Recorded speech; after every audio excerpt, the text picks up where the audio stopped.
So there's a lot of emotional dysregulation. They display a pervasive instability of mood, interpersonal relationships, and self-image.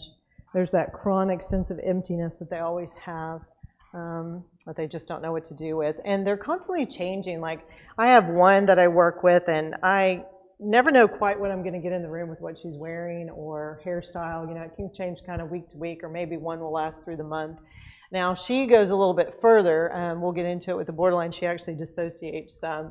And it can be confusing because borderlines can be confused sometimes for dissociative identity disorder. But actually, when they're under significant stress, she grew up in a very abusive home. She was sexually abused extensively by a paternal uncle and also her father throughout her entire childhood. So when we got into her trauma work outside the personality disorder, her mother's a borderline, by the way. And her father probably falls into the narcissistic spectrum. But when we got into that trauma work, her stress became so painful that she would literally switch in my sessions into her child self. Sometimes not even knowing how to drive herself home at the end of our sessions. I would have to let her kind of sit out in the waiting room until I could kind of get her back, so to speak. She didn't know where she was. She didn't know how to drive a car in her mind. Or she would become her very rebellious adolescent self.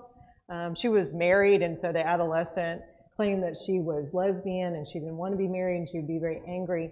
And a lot of times I knew if she didn't switch in our session, I knew when she came into the session what I was dealing with. Usually not the child, the little girl would switch in my session, but the adolescent would show up, didn't have on her jewelry, no wedding ring, dressed very much like a teenager, new hairstyle or kind of a crazy hairstyle. And so I'd be like, oh goodness, okay, I got the teen today.